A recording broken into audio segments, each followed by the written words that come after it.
Bonjour à toutes et à tous, je suis Cyril Rognat, je suis responsable de la recherche marché. C'est un plaisir de vous avoir ce matin avec nous pour ce nouveau monthly preview, ce nouveau webinar qui est là pour traiter l'actualité et l'actualité est particulièrement dense cette année. Alors, avec moi aujourd'hui, je vais avoir en fait 2 collègues de la recherche et comme d'habitude, on va essayer aussi bien de redresser, les problématiques économiques que purement financières et donc on commencera notamment par se focaliser sur, l'actualité en zone euro et c'est avec Jésus Cassio qu'on fera ça ce matin. Bonjour Jésus. Bonjour à tous. Et ensuite sur la partie un peu plus marché, on parlera beaucoup, des derniers meetings, des banques centrales, donc bien entendu la Réserve fédérale, voilà, qui s'est réunie cette semaine, la BCE aussi en fait la semaine passée et aussi les implications en termes de perspectives, pour les taux américains, les taux européens. On parlera bien entendu un tout petit peu de spread souverain dans ce contexte si particulier.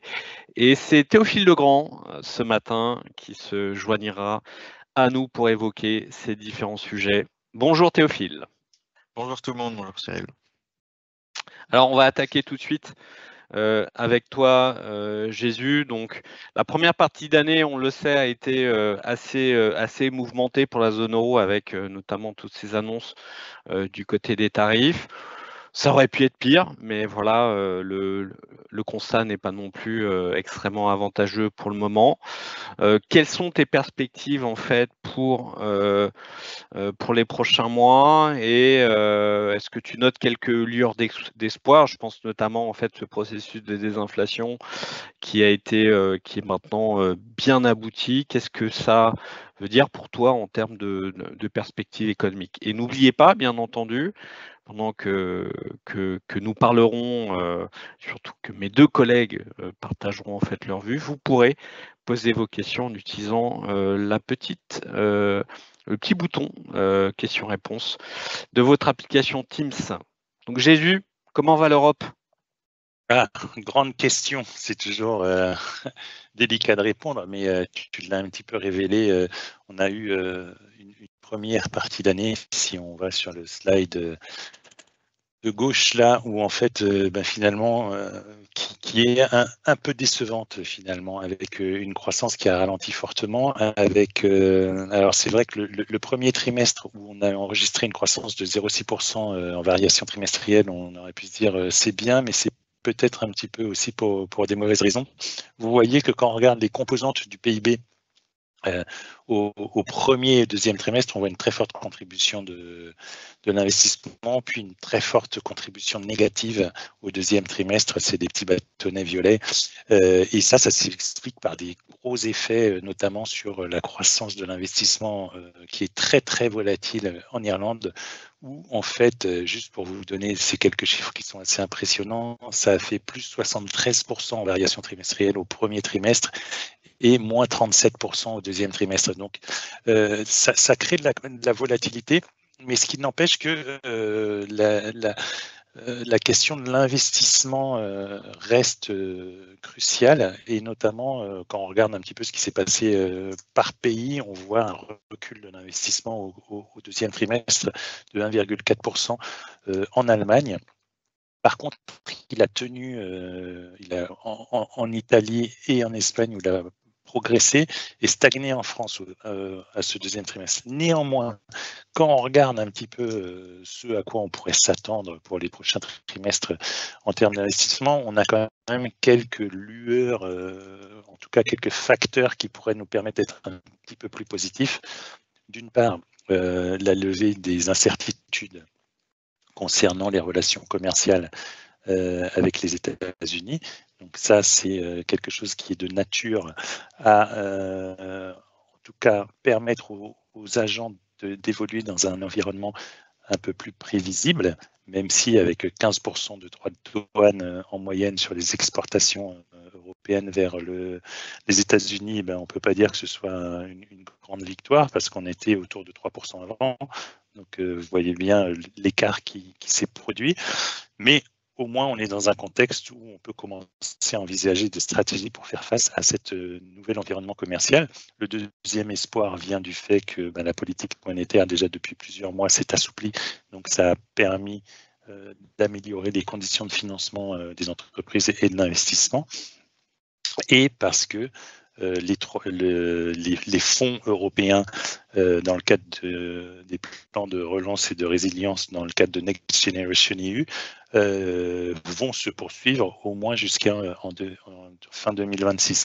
D'ailleurs, on a un papier qui vient de sortir sur ce sujet-là, qui fait le point sur les perspectives en termes où est-ce qu'on en est en termes de fonds européens et qu'est-ce qui reste à dépenser et qu'est-ce que ça pourrait encore avoir comme effet sur la croissance européenne. Donc, je vous invite à lire ce papier. C'est le Macro Insight qui est sorti hier.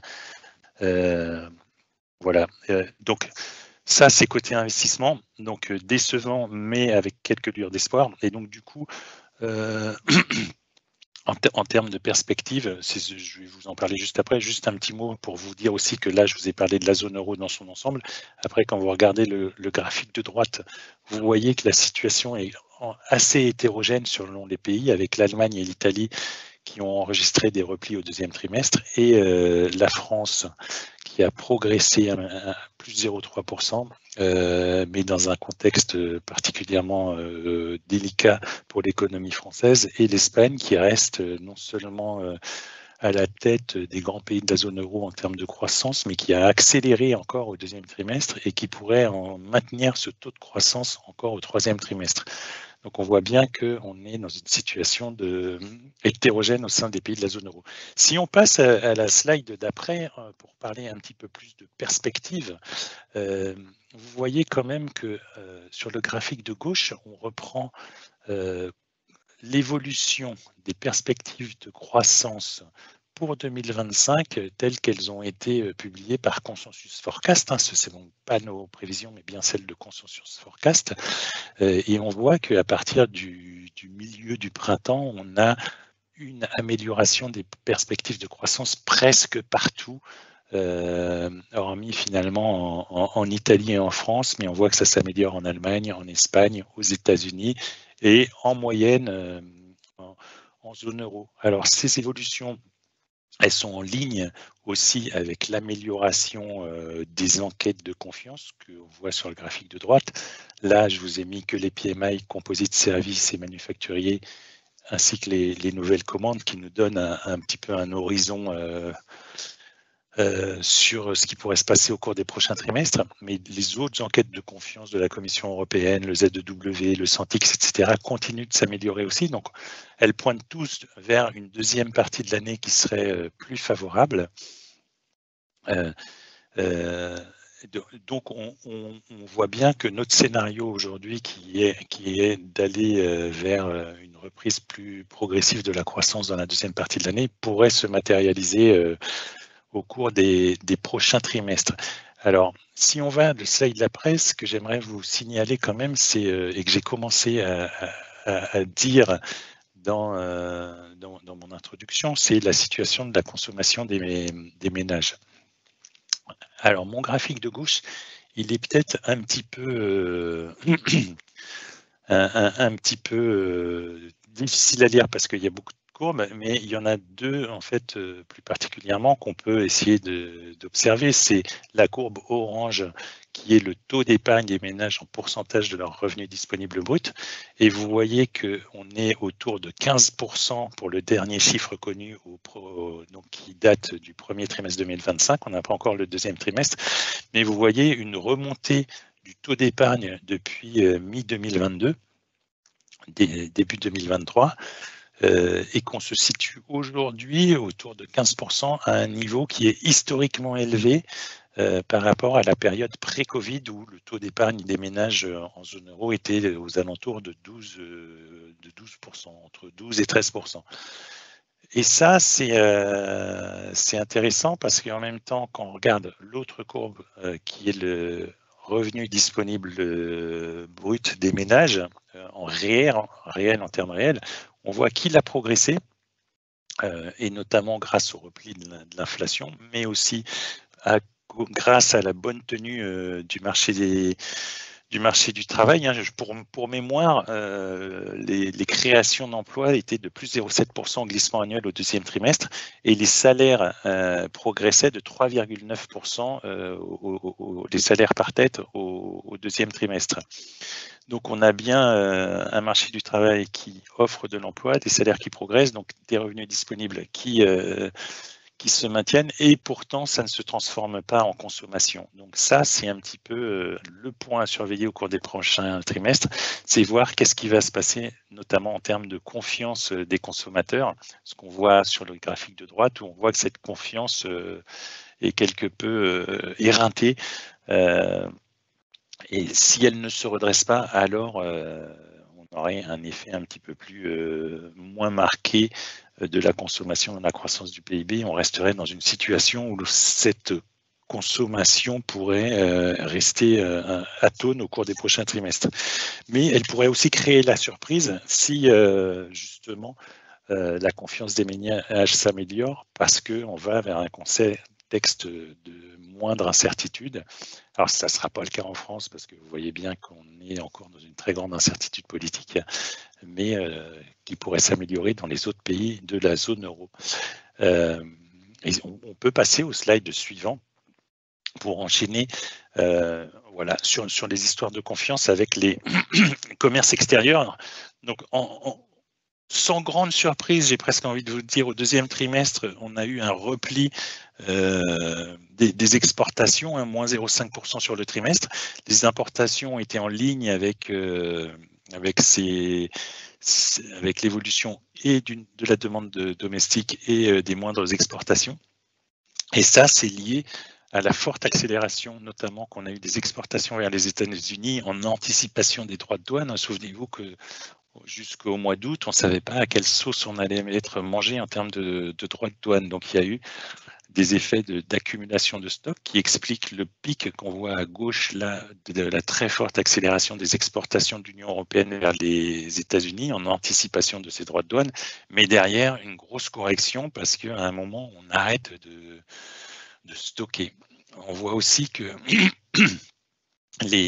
on voit aussi les effets que ça a eu côté États-Unis sur le graphique de droite, hein, les importations en provenance de la Chine et des États-Unis, de la Chine et de l'Union européenne vers des États-Unis. Bon, ça raconte la même histoire vue des deux côtés de l'Atlantique.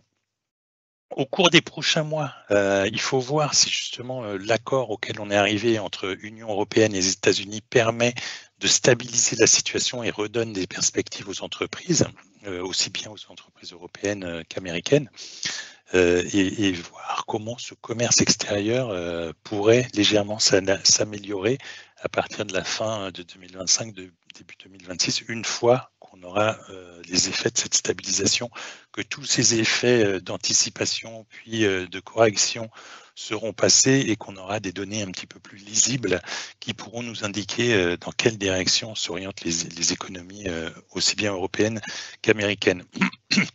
Donc, après ce processus d'ajustement, on est un petit peu plus confiant sur le commerce qui pourrait se stabiliser et redevenir un contributeur net à la croissance de la zone euro. Si on passe au slide d'après, sur l'inflation, alors l'inflation, c'est aussi une bonne nouvelle dans un monde où il y a beaucoup d'incertitudes, c'est qu'elle s'est stabilisée proche de la cible de la BCE. Pour mémoire, au mois d'août, l'inflation en zone euro était de 2%, donc pile poil à la cible. Et la core inflation, l'inflation sous-jacente hors énergie, alimentation, alcool et tabac, était à 2,3%, c'est-à-dire aussi très très près de ce qui est la cible, on va dire, secondaire de la BCE. Les perspectives, c'est que d'une part, on a les facteurs qui avaient joué à la hausse sur l'inflation se sont complètement dissipés. Donc, la hausse des prix des biens, on voit que la composante biens manufacturés dans l'inflation est revenue, la croissance des prix, l'inflation des prix des biens est revenue à un rythme pré-Covid et pré-crise 2022. D'ailleurs, ce matin, il y a eu la publication des chiffres des prix à la production industrielle de l'Allemagne qui sont encore en recul. Donc ça nous indique que les effets liés aux désorganisations des chaînes de valeur qui avaient conduit à une forte remontée des prix des biens, mais aussi en raison de la hausse des prix de l'énergie, se sont dissipés. Les prix de l'énergie continuent à jouer de manière déflationniste avec la baisse des prix du pétrole.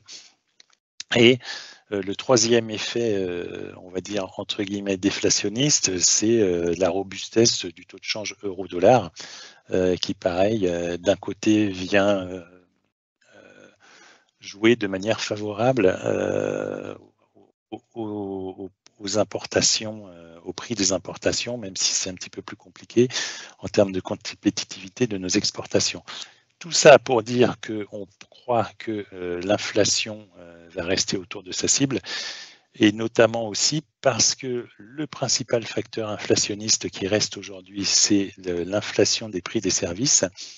Et ce que montre le graphique de droite, c'est que les prix des services, l'inflation du prix des services est intimement liée à l'évolution des salaires.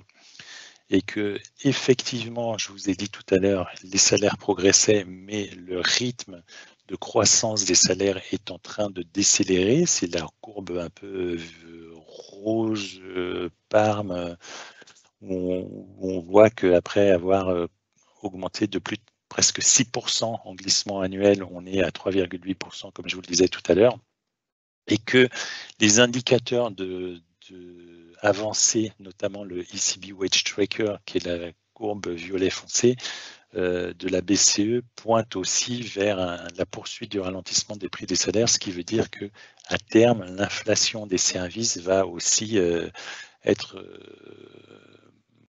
moins une source de préoccupation. Et après, reste une incertitude, ça va être quels vont être les effets des droits de douane sur l'inflation en zone euro. Est-ce que ça va renchérir par ailleurs le prix d'autres importations, etc., et recréer de l'inflation importée? Donc là, il y a un petit biais d'incertitude. Mais tout ça permet finalement à la Banque centrale européenne, comme elle nous l'a dit la semaine dernière, d'une part maintenir ses taux d'intérêt au niveau actuel, donc 2% pour le taux de dépôt, 2,15 pour le taux de refinancement et 2,40 pour la facilité marginale de prêt. Et aujourd'hui, nous, dans notre scénario, on a encore une dernière baisse des taux de la BCE de 25 points de base au mois de décembre pour mettre le taux de dépôt à 1,75%. Mais voilà, modulo les incertitudes, modulo le message de la BCE qui dit on reste très dépendant à l'évolution des données qui seront publiées d'ici là. Je vais finir sur le dernier slide où j'essaye de résumer un petit peu ce qui pourrait se passer au cours des prochains trimestres. Donc, un troisième trimestre que vous voyez sur le graphique de gauche dans la zone un peu violette forecast, qui du coup couvre aussi le deuxième trimestre qui n'est plus une prévision mais bien une donnée observée. Donc il y a un petit écart dans le graphique, mais encore un troisième trimestre qui devrait rester relativement faible mais positif, et ensuite une reprise graduelle de la croissance en zone euro. Ce qui nous donnerait une croissance totale pour 2025 à 1,3% donc cette année, 1,2% en 2026. Avec toujours notre locomotive espagnole, j'aime bien le dire parce qu'elle a été souvent en grande difficulté, cette Espagne, et puis l'Allemagne aussi qui serait un des principaux contributeurs avec l'Espagne à la croissance de la zone euro en 2026, où on aurait un rebond autour de 1,2%, notamment grâce aux premiers effets des plans de relance qui sont prévus en Allemagne. Et à côté, en dessous, le tableau en dessous, vous avez nos prévisions d'inflation autour de la cible de la BCE et légèrement plus élevée que celles de la BCE qui ont été publiées aussi la semaine dernière, qui prévoient un tout petit peu moins d'inflation que nous en 2026. Voilà, je vais m'arrêter là et puis je prendrai des questions éventuelles après. Merci beaucoup Jésus. Effectivement, Merci.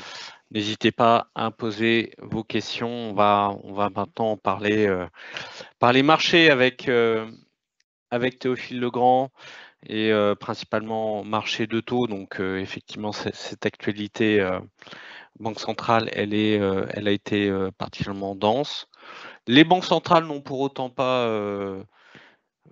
fait dans la surprise, si j'ose dire, puisque les, les décisions, y compris celles de la BOE ou de la Banque centrale du Japon, sont plutôt en ligne avec les attentes. Qu'est-ce que tu en penses et qu'est-ce que ça veut dire en termes d'anticipation de taux? On va commencer d'abord par ce bloc peut-être dollar, ensuite revenir un tout petit peu sur l'actualité européenne parce que même si la BCE est on hold, il s'y passe quand même pas mal de choses. Alors, la Fed et les implications sur les taux américains, Théophile? Merci Cyril. On va commencer par un petit récapitulatif de ce qui s'est passé mercredi lors de la réunion de la Fed. Bon, déjà, la Fed a décidé de réduire son taux directeur, ses taux directeurs pour la première fois cette année, abaissant la limite supérieure de 25 points de base à 4,25%. Et ce changement s'est accompagné, là pour une fois, d'une dissidence plutôt rare, donc celle du nouveau gouverneur Stephen Miran, qui a appelé à une réduction de 50 BP, en tout cas côté Fed, et ces décisions ne doivent pas être prises à la légère. Et on va devoir un peu examiner aussi dans le futur, le marché aussi, pourquoi la Fed a agi ainsi et quelles sont les implications sur le marché des taux. La déclaration officielle de la Fed a souligné en fait des nouvelles préoccupations concernant le marché du travail. Premièrement. Auparavant, ce marché du travail, il était décrit comme solide, mais le ralentissement en fait récent des créations d'emplois a conduit à une réévaluation de cette caractérisation d'un point de vue de la Fed. Donc l'inquiétude un peu concernant l'augmentation des risques de chômage a également été mise en avant, et ce changement de ton indique un pivot, en tout cas, une préoccupation plus grande pour la santé du marché du travail américain, qui semble désormais primer sur d'autres considérations économiques. Il y a aussi un autre élément crucial de cette réunion qui a été la publication évidemment des résumés des dots, des projections aussi économiques, le SEP, et les décideurs de la Fed, donc les gouverneurs, s'attendent à 2 baisses de taux supplémentaires cette année, avec un policy rate, un taux moyen à 3,65% d'ici la fin de l'année. Et en regardant même vers 2026, ces prévisions ont été ajustées à la baisse, indiquant que la Fed anticipe un taux à 3,375%, ce qui représente une baisse par rapport aux attentes de juin, ce qui montre une certaine prudence dans la gestion de la politique monétaire. Il faut noter aussi que malgré ces réductions de taux anticipés, et ça c'est le plus important, c'est que les prévisions d'inflation restent assez préoccupantes. Si on regarde ce qui a donné lieu, ce qu'ont indiqué les participants au SEP, s'attendent à ce que l'inflation sous-jacente se maintienne à 3,1% d'ici fin 2025 et qu'elle ne baisse qu'à 2,6% en 2026, et ça relève un peu une question un peu cruciale, c'est comment la Fed va-t-elle naviguer entre la nécessité à la fois de stimuler la croissance et le besoin impératif aussi de contenir l'inflation. Et donc, un premier élément de réponse, c'est que la Fed pourrait faire le pari que l'inflation qu'on observe actuellement provient du marché des biens, et donc l'effet des tarifs, des droits de douane mis en place par l'administration Trump, et que c'est temporaire, alors que l'inflation dans les services devrait en fait diminuer au fur et à mesure des mois grâce à la faiblesse du marché du travail. Et donc le marché, voilà, la Fed fait ce pari d'une décélération de l'inflation dans les services. Après, si on translate ça un peu sur le marché des taux, regardez la situation sur le marché des taux, elle est marquée par des incertitudes. On a d'un côté une Fed qui adopte une approche plus accommodante, elle doit également prendre en compte les pressions inflationnistes persistantes, et les taux d'intérêt réels, dans ce cas-là, pourraient rester assez élevés, même si l'inflation ne diminue pas comme prévu. Et cette dynamique complète se reflète en tout cas dans la réaction du marché. Donc, comme on l'a observé avant la réunion de la Fed, les marchés s'attendaient, les investisseurs s'attendaient à des ajustements significatifs dans la trajectoire des taux d'intérêt sur 2026. Et cependant, la réaction a été plutôt mitigée. On a eu des projections de taux pour 2026 qui ont été légèrement révisées à la baisse, mais ça n'a pas suffi à entraîner une baisse significative des taux US, notamment sur le 2 ans. Donc ça souligne bien que les investisseurs, en tout cas le marché, se méfie en tout cas face au risque inflationniste qui pourrait perdurer. Quelques éléments, données clés en fait à venir dans les prochaines semaines. Le rapport de l'emploi, le 3 octobre, qui sera très important, en tout cas ce rapport des NFP. Il sera un indicateur crucial non seulement pour la santé du marché du travail américain, mais aussi pour la direction future de la politique monétaire de la Fed. Et si ces données montrent que le marché du travail continue de faiblir, ça pourrait renforcer en tout cas les attentes, les anticipations de baisse de taux à venir. Donc bien que la Fed semble prête à assouplir sa politique monétaire face aux préoccupations liées à l'emploi, elle doit rester vigilante dans ce contexte d'inflation.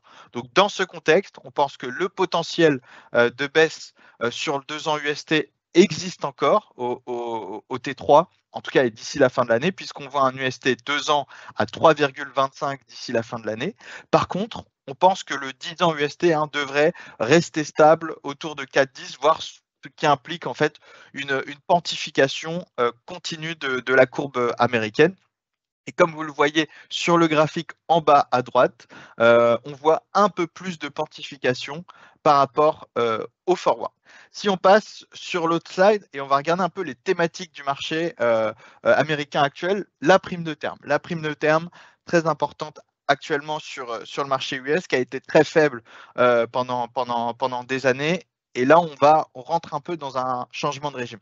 Dans l'ancien régime, on avait une inflation qui était plutôt stable, avec des anticipations d'inflation qui étaient relativement faibles, une croissance plutôt modérée aussi en lien avec les données d'inflation. On a appelé cette période-là de Great Moderation aux États-Unis. On avait une banque centrale qui appliquait une forward guidance, donc avec l'idée d'avoir le moins d'incertitude possible. Et évidemment, on avait au niveau global le quantitative easing de la Fed et des banques centrales au général, avec aussi une forte mobilité du capital et un surplus d'épargne. Donc ça, c'est l'ancien régime qui constitue en tout cas des pressions à la baisse sur cette prime de terme. Et là, aujourd'hui, on est dans un nouveau régime, comme vous pouvez le voir, et ça, la Fed doit y faire face. Donc, c'est évidemment plus d'inflation au niveau global et plus de volatilité, en tout cas dans les données d'inflation. Une banque centrale qui a une forward guidance qui est bien plus faible qu'auparavant, data dependent, enfin vous connaissez ces mots-là, les banques centrales l'ont souvent répété, que ce soit du côté de la Fed et de la BCE, il y a une navigation un peu plus à court terme. Aussi, on n'est plus dans une logique de quantitative easing. Maintenant, on est dans un désengagement progressif du marché obligataire des banques centrales. Donc, c'est les obligations qui sont, en tout cas, dans le bilan de la banque centrale, ne sont plus réinvesties, ce qui constitue une baisse du bilan. Et enfin, on pourrait aller aussi vers une logique de déglobalisation ou bien peut-être une baisse progressive de la domination du dollar. Donc ça aussi, c'est une question qui sera posée en tout cas dans les prochaines semaines. Et là, on a une nouvelle tendance, en tout cas, c'est l'indépendance de la Banque centrale en question, qui est remise en question. Là, on a vu avec Miran, l'administration Trump, qui est assez poussive, en tout cas, qui essaye de challenger au maximum la Fed. Et donc ça, ce nouveau régime requiert en tout cas une prime de terme bien plus élevée et une volatilité en tout cas sur les taux qui devrait en tout cas perdurer. Si on regarde à la slide suivante, pour terminer sur la partie américaine, aussi, on rentre dans un nouveau régime d'anticipation d'inflation. Comme vous pouvez le voir, avant, on avait des anticipations qui étaient plutôt ancrées autour de 2%. Et là, vous avez vu, depuis 2021, on rentre dans un nouveau régime avec une inflation qui peut être structurellement plus élevée. Aujourd'hui, le 5 ans swap, en tout cas le 5 ans swap inflation américain traite autour de 2,70%, ce qui montre bien que le marché et la Fed doivent faire face à une période d'anticipation d'inflation structurellement plus élevée. Donc pour résumer la vue sur le marché des taux US, c'est évidemment plus d'incertitudes à venir sur l'inflation, plus de primes de terme, une Fed qui est à la fois pas très à l'aise dans son cycle de baisse de taux. Hein. La reprise du cycle de baisse de taux n'a eu que lieu ce mercredi et qui se voit dans ce contexte challengé fortement par l'administration Trump qui pourrait en tout cas mettre à mal un peu son indépendance. Ça nous permet ensuite de passer sur la partie euro et on va faire un rapide brief en tout cas du marché monétaire en zone euro parce que Jésus a déjà indiqué, en tout cas a déjà mentionné en tout cas nos prévisions sur les taux BCE. Donc la BCE la semaine dernière était plutôt hawkish, elle a été plutôt hawkish, perçue hawkish par le marché pour deux raisons. La première, c'est le processus de désinflation qui serait terminé selon Christine Lagarde. Ça, c'est une phrase très marquante durant la conférence de presse. Et la deuxième phrase qui a retenu le marché de la part de Christine Lagarde, c'est la balance des risques, qui était citée comme équilibrée au mois de juillet, elle est maintenant orientée, elle est désormais plutôt équilibrée alors qu'elle était plutôt orientée à la baisse lors de la réunion de juillet et le marché a voulu retenir en tout cas énormément ces deux phrases et donc par conséquent le marché ne voit plus que 11 BP de baisse de taux à horizon mi-2026 et donc anticipe une probabilité plus élevé que la BCE ait terminé en fait désormais terminé son cycle de baisse de taux. Donc le marché pense désormais que la BCE maintiendra ses taux d'intérêt stables jusqu'à courant 2027 avec le risque d'une hausse de taux, comme vous pouvez le voir sur le graphique de droite. Donc là, vous avez les forward Euribor qui indique un petit pricing à la hausse de risque de hausse de taux courant 2027. Comme je vous l'ai dit, comme l'a rappelé Jésus, nous on voit un petit risque, en tout cas on met une probabilité supérieure à 50%, autour de 60%, si je ne me trompe pas, d'avoir une baisse de taux en décembre. L'idée derrière ça, évidemment, c'est des incertitudes sur le marché du travail européen, une appréciation une appréciation continue de l'euro par rapport aux autres devises qui pourraient donner lieu à court terme en tout cas à des pressions un peu plus désinflationnistes et donc ça encouragerait la BCE à faire une dernière baisse de taux dans un contexte où la Fed aussi accélère ce cycle de baisse de taux. Hein, pour le rappeler, nos économistes, en tout cas sur la Fed, j'ai oublié de le mentionner, rajoutent une baisse de taux en octobre. Donc désormais on s'attend à une baisse de taux en octobre, une en décembre, et ensuite une atteinte du taux terminal autour de 3% courant 2026. Maintenant, on va passer à la partie plus longue de la courbe européenne. Une thématique qui est très présente, évidemment, actuellement, c'est le marché obligataire allemand en particulier. Comme je vous le rappelle, l'Allemagne est dans un changement de régime qui est assez conséquent, hein, puisque sa dette, en tout cas les émissions obligataires allemandes sont amenées à doubler sur ces 10 prochaines années. Donc le marché est assez forward-looking, en tout cas sur la courbe allemande, ce qui a tendance à mettre un peu de pression aussi sur la partie très longue de la courbe. Donc comme vous pouvez le voir, au mois d'août aussi, début du mois de septembre, on a eu des pressions assez fortes sur les parties longues des courbes au niveau mondial, hein, que ce soit sur le Gilt, les JGB ou bien la courbe US, mais aussi sur la courbe allemande hein, qui a atteint son plus haut depuis très longtemps. Donc on est dans une logique de bond vigilance, comme on dit actuellement. Pour revenir un peu sur le Bund, le marché reste très forward-looking sur la courbe allemande. C'est pour ça que le Bund traite autour de 2,70, 2,75 en ce moment. Et évidemment, le focus de marché va rester sur les émissions à venir l'année prochaine. Hein. Comme vous pouvez le voir sur le graphique de droite, les émissions nettes après le QT devraient continuer à augmenter avec un pic attendu à 2030. Pour rappel, nous, on pense que pour 100 milliards d'émissions nettes après QT, donc le quantitative tightening de l'eurosystème, ça fait environ 35 BP de primes de terme. C'est la raison pour laquelle on reste plutôt orienté à la hausse sur les taux allemands. Donc notre cible, évidemment, c'est 2,85 pour la fin de l'année. 3,20 pour l'année prochaine, avec cette idée que la prime de terme va continuer à augmenter. Tout ça dans un contexte où, évidemment, le quantitative tightening de la BCE continue. Hein. On a autour de la BCE à 4 milliards, en tout cas 4 trillions d'assets au sein de son bilan, et l'excédent de liquidité reste quand même assez élevé. Donc le quantitative tightening continue en tout cas son chemin, ce qui devrait en fait aussi un autre élément qui devrait aider à faire construire la prime de terme. On va passer à la slide suivante et on va un peu parler de positionnement tactique, notamment sur le marché des taux.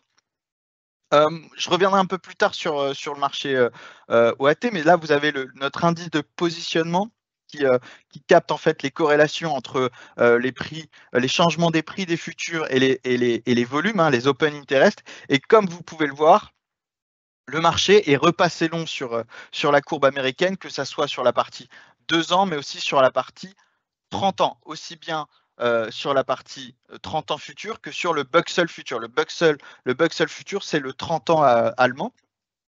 Et donc, en une semaine, vous avez eu quelques changements, en tout cas une réémission des positions longues sur ces marchés très longs. Pourquoi ? Parce qu'il y a vous avez plusieurs asset managers mondiaux qui ont indiqué que les positions de steepening, en tout cas, le risk-reward de tenir une position de steepener, notamment sur la partie 10-30, commençait à s'affaiblir. Donc ils ont pris profit en tout cas sur ces positions de quantification, et donc le marché du futur, face à ce débouclage des positions, a donné lieu à de réémissions, en tout cas des positions longues sur le 30 ans.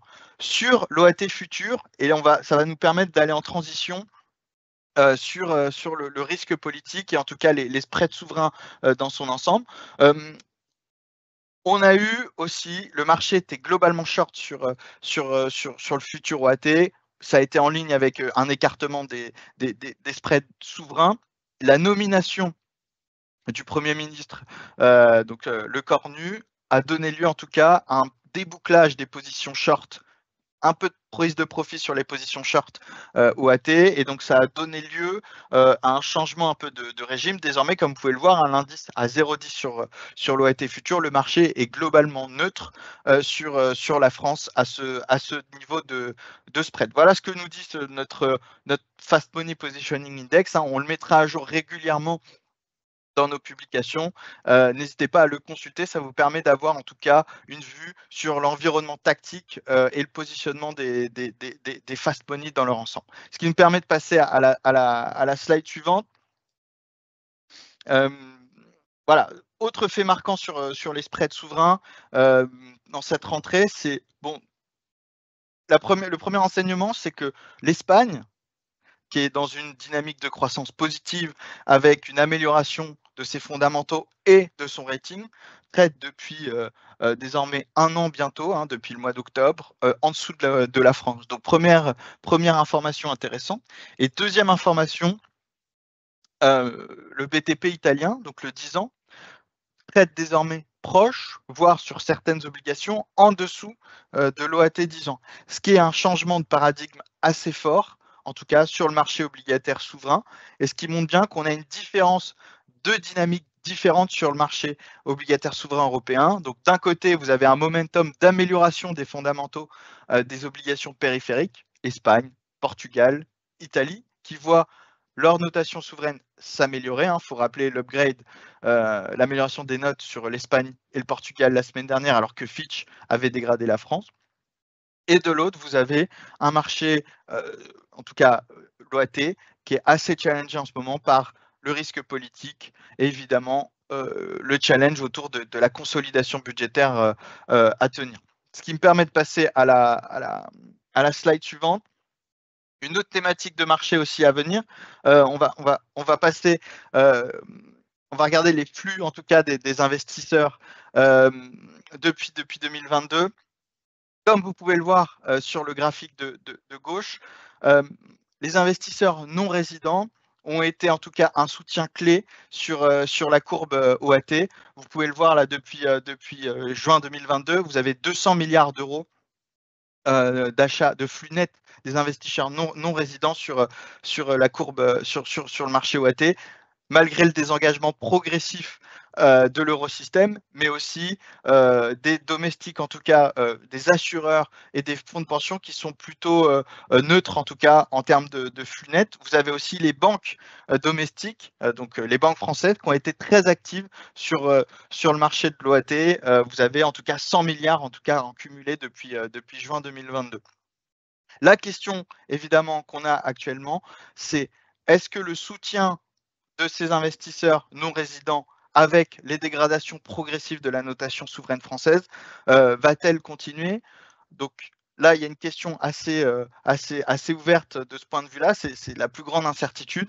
Soit on va dans une logique où les domestiques, les investisseurs non résidents vont prendre le relais, ou bien on peut aller dans une logique où les investisseurs non résidents continuent en tout cas d'être actifs sur le marché de l'OAT, mais à un rendement plus élevé. Voilà, ça va être, en tout cas, ça va être on en saura mieux dans les prochains mois pour voir comment structurellement les investisseurs non résidents vont agir sur la courbe OAT. Et de l'autre côté, vous avez la dynamique sur le marché des BTP. Comme vous pouvez le voir, la dynamique est extraordinaire d'un point de vue des investisseurs non résidents. On a un pic d'appétit des investisseurs non résidents sur l'Italie. Donc, c'est expliqué évidemment par des facteurs de stabilité relative, de stabilité politique relative en Italie, que ça soit en absolu, mais aussi par rapport à l'historique italien. Vous avez une amélioration, en tout cas, des fondamentaux budgétaires. L'Italie a un engagement de tenir ce déficit à 3%, et le marché s'est concentré davantage sur le risque politique français. Et donc ça bénéficie directement à l'Italie. Et ça, le graphique précédent, en tout cas dans la slide suivante, le confirmait, c'est-à-dire que l'Italie très proche, voire en dessous de la France désormais. Donc ça, voilà, c'est un point clé, en tout cas, quelques changements de paradigme sur le marché obligataire souverain. Donc d'un côté, une incertitude sur l'engagement des investisseurs, comment les investisseurs non résidents vont se comporter sur la courbe française dans les prochains mois. Et deux, est-ce que cet appétit pour les investisseurs non résidents sur la dette italienne va continuer, en tout cas ce momentum très positif. Ce qui me permet de terminer en tout cas sur la slide suivante. Le marché, en tout cas 2 minutes sur la France, on en a beaucoup parlé dernièrement. Comme vous l'avez dit, la France par rapport à son niveau de spread contre Allemagne est déjà à des niveaux en tout cas qui sont relativement cheap, si on peut parler en tout cas de cette façon-là. Voilà, la France traite aujourd'hui comme un triple B, l'équivalent de l'Italie. Donc la France est relativement cheap. On pense que le risque politique va se maintenir, en tout cas les incertitudes autour d'un consensus, en tout cas d'un budget. On n'a pas de, comment dire, on n'a pas de... Ouais, il y a énormément d'incertitudes actuellement. On ne sait pas si le budget sera voté d'ici la fin de l'année. Il y a eu des réactions de marché cette semaine, notamment avec la déclaration du premier secrétaire Olivier Faure, qui a déclaré que les négociations n'étaient pas forcément très convaincantes. Donc là, on a eu un peu de pression sur le spread. Donc voilà. Pour résumer, et ça me permet de passer à la dernière slide, voilà, on pense que le spread, les pressions sur le spread OAT Bund vont perdurer. Hein. On cible à peu près 80-85 BP d'ici la fin de l'année sur le spread OAT Bund, dans le sens où on continue de voir le flou sur le budget français. Sur le 10 ans allemand, on cible 2,85, donc on voit encore un petit potentiel de 10 BP de hausse sur la courbe allemande, 4,10 pour le rappel sur le 10 ans UST. Le Schatz, on voit 1,85 d'ici la fin de l'année, donc c'est un niveau un peu en dessous des niveaux actuels. Pourquoi? Parce qu'on met un petit risque de baisse de taux d'ici la fin de l'année qui pourrait conduire en tout cas à une petite pression à la baisse sur le rendement du Schatz, et 85 BP sur le BTP Bund. Donc on continue de penser que d'ici la fin de l'année, le BTP italien 10 ans traitera autour du spread français. Voilà, j'ai été un peu long, je m'arrête là, mais évidemment, si vous avez des questions, n'hésitez pas. Et il y a des questions, Théophile.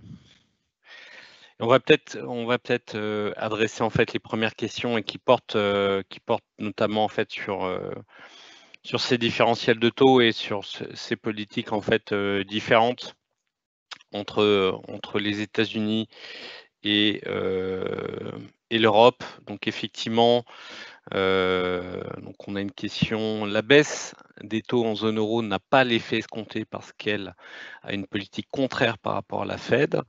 Voilà, il est évoqué le fait que les baisses de taux de la Fed pourraient avoir un impact positif sur l'économie mondiale. Donc, en supposant que potentiellement, effectivement, qu'on ait bien en fait un rebond de l'activité aux États-Unis. Notre scénario en termes de momentum économique, je vais essayer de rattacher ça en fait à l'autre question qui a été posée, qui porte sur le Sell Europe Buy America. Alors, le momentum économique est bien différent entre les États-Unis et la zone euro. Hein. Si je reprends ce qu'a dit Jésus tout à l'heure, et je vais peut-être revenir un tout petit peu en arrière, voilà, sur le slideshow, l'Europe va aller mieux devant nous et entre autres grâce voilà ces quelques milliards qui seront dépensés par l'Allemagne, par la zone euro, au global par l'Union européenne en fait dans les prochains mois, alors que aux États-Unis, on va avoir en fait l'effet inverse. On va avoir sur une base annuelle un rythme de croissance qui va continuer de chuter. On va quasiment atteindre en fait un point bas, je pense, T4 ou T1 2026 avec une croissance sur une base annuelle qui va atteindre 1%. Donc, ce qui est relativement faible, avec probablement une poursuite de la dégradation en fait des chiffres de l'emploi américain. Donc, ça ne veut pas nécessairement dire que on va avoir en fait une appréciation ou énormément d'appétit pour les actifs américains, même si on l'a vu, les décisions de la Fed et les anticipations voilà, de baisse de taux de la Fed, de baisse de taux supplémentaires, bah, ont apporté beaucoup plus de résilience sur les actifs risqués américains. Là, on est sur 9 à 10 sessions en fait, consécutives en fait, de hausse pour les actions et de resserrement en fait, des spreads de crédit aux États-Unis pardon, et en zone euro. Mais voilà, on a ce momentum qui est différent. Donc, Sell Europe, c'est pas évident. Voilà, parce qu'on a cette amélioration en fait des perspectives économiques. Et de la même façon, c'est pas forcément sur les États-Unis que les investisseurs iront se positionner. Il y a une grosse question sur le dollar, bien entendu. Hein. Gros épisode cette année, voilà, il y a quelques mois, de défiance vis-à-vis des actifs en dollars. Et ça s'était fait notamment sur la base voilà, d'une dépréciation assez rapide en fait, du dollar américain. Alors, en termes de perspective, on n'est pas nécessairement sur ce scénario. Hein, pour partager en fait d'autres forecasts, notre cible pour la parité euro-dollar fin d'année, c'est un 19. Voilà, un 19 qu'on a traité hier, hein, qu'on a vu hier en session, je crois un 19,20 au plus haut. Là, on est revenu sur un niveau inférieur à un 18. Mais un 19, un 21, je crois au plus haut, ou un 20,70 d'ici juin 2026. Donc, une dépréciation du dollar qu'on va retrouver sur un autre indice qui est par exemple le dollar index. Hein. Je crois qu'on a quasiment 3 figures de baisse vers 94,5 en courant d'année prochaine. Mais on parle voilà, de 3-4% en fait, de dépréciation du dollar. Donc c'est une dépréciation, mais elle est contrôlée. Et tant que c'est contrôlé, en fait, ça ne veut pas nécessairement en fait, dire voilà, une grosse défiance vis-à-vis des actifs américains. Ce qui est sûr, c'est que quand on aura les premiers signaux en fait, de rebond de l'activité aux États-Unis et que la Fed, pas la Fed, sera un peu plus agressive à la baisse, bah, bien entendu, on va avoir probablement un peu plus de rebalancing. En termes de rebalancing, voilà, on a, je crois, c'est un peu plus 6 trillions hein, aujourd'hui qui sont parqués en fait au sein des fonds monétaires américains, peut-être du rebalancing vers les actifs, voilà, US Treasuries, pourquoi pas. Aussi bien entendu en fait des fonds un peu plus mixtes, aussi bien entendu sur du crédit que des États-Unis, mais voilà, ça va être progressif. Il faut garder à l'esprit aussi que si on revient côté US et côté risque asset, si vous regardez les métriques côté action, bah, les anticipations en fait d'earning per share, tous vos ratios restent extrêmement chers. Donc, s'il y a de l'upside, c'est une upside qui est peut-être relativement limitée, avec très probablement en fait beaucoup de dispersion en termes de performance entre le secteur de la tech et probablement en fait des valeurs un tout petit peu plus cycliques. Donc c'est pas si évident que ça, et on a des marchés qui sont aussi très corrélés. Donc si ça se passe mal en Europe, il y a des chances que ça se passe mal aussi aux États-Unis, et inversement, ça se trouve, on va avoir du buy Europe et buy Americas, avec pour nous probablement un contexte macro qui justifierait une surperformance européenne.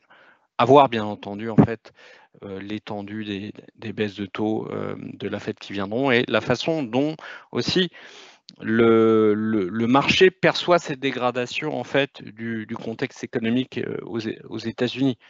Si le marché passe d'un scénario de soft landing à un scénario de hard landing, bah, c'est plutôt en fait c'est l'américain qu'il faudra faire, à commencer par le crédit, qui devra intégrer en fait des taux de défaut qui mécaniquement doivent augmenter, et ensuite les equities. Mais bon, côté equities, on a toujours énormément de flux. Je reviens en fait à la question qui portait un peu plus sur les taux et sur cette divergence, ou peut-être Théophile, parce que je parle beaucoup trop. Théophile, la divergence de politique monétaire entre les États-Unis et l'Europe, est-ce que c'est problématique? Est-ce que dans ce contexte-là où en fait la Fed va baisser potentiellement agressivement ses taux, est-ce que tu vois en fait la BCE suivre, pourquoi pas? Qu'est-ce qu'elle ferait? Est-ce qu'elle regarde autant que ça au final en fait la Fed, cette banque centrale européenne? Oui, elle la regarde. Elle va le regarder sur le canal du change surtout. C'est davantage cet élément-là qui sera intéressant et important. Là aussi, elle va le regarder. Et comme tu l'as dit, Cyril, c'est si ça se passe mal aux États-Unis, ça se passera mal aussi en zone euro. Donc ça agit. En tout cas, si la Fed accélère pour des raisons de hard landing, en tout cas, ça veut dire aussi qu'il y aura un problème en zone euro. Donc c'est plutôt de ce point de vue-là que la BCE la regarde. Mais à l'heure actuelle, en tout cas, il y a une divergence de timing, hein. La Banque centrale européenne a dû gérer, en tout cas, le processus de désinflation s'est fait de façon beaucoup plus serein pour la BCE par rapport à celui de la Fed. Et ça, c'est un élément très important. Il y avait une question en tout cas sur la baisse, et c'est un peu lié à ce qui se passe en zone euro, en tout cas avec la question précédente. Est-ce que la baisse des taux de la Fed va avoir un impact sur les taux longs de la zone euro? Un peu. Mais en tout cas, en termes de bêta actuellement, donc le bêta, c'est coefficient de la sensibilité, voilà, le coefficient de corrélation aussi, la sensibilité de la baisse des taux US sur les taux euros, on voit que ce bêta est en train de baisser actuellement. Si on regarde le niveau des taux US, si on voit le niveau des taux US actuellement et qu'on applique le bêta historique sur ces 3 dernières années, le Bund devrait traiter à 2,55. Là, aujourd'hui, on a 20 BP d'écart. Donc, oui, la baisse des taux US peut avoir un effet de contagion sur les taux du Bund, mais en tout cas, le marché reste très orienté forward-looking sur la dette allemande, et notamment le désenchérissement, en tout cas, des titres allemands contre swap, qui fait que le potentiel de rallye sur l'Allemagne est un peu plus limité qu'auparavant.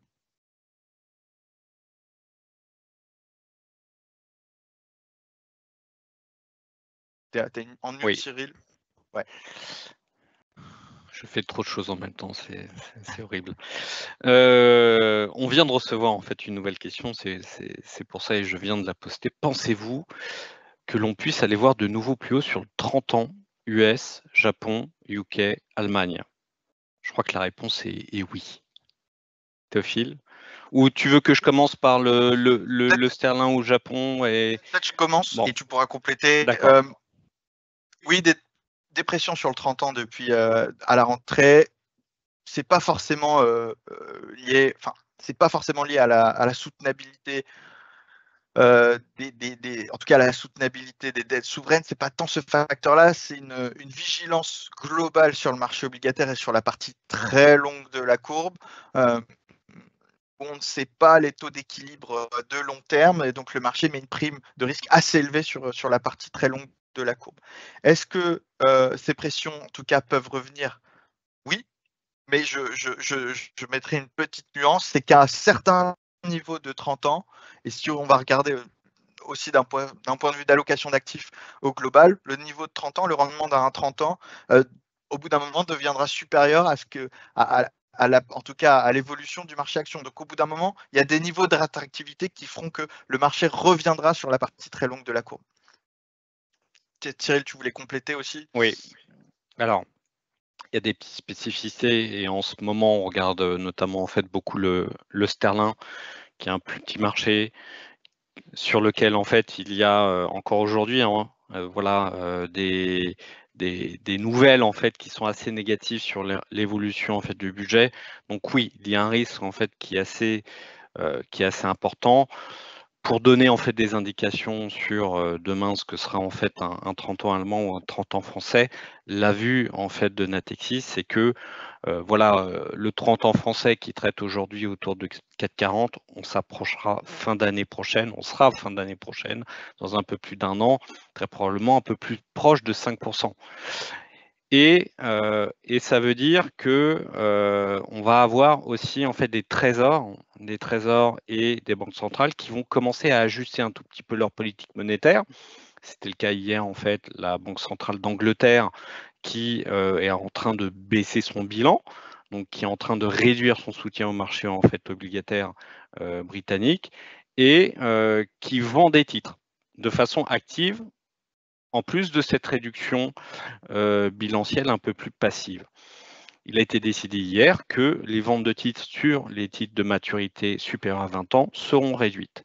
En parallèle de ça, on avait eu aussi l'annonce du Trésor du DMO britannique sur l'arrêt des émissions en fait de gilt indexé très long. Donc une nouvelle fois, une baisse en fait des émissions de titres longs.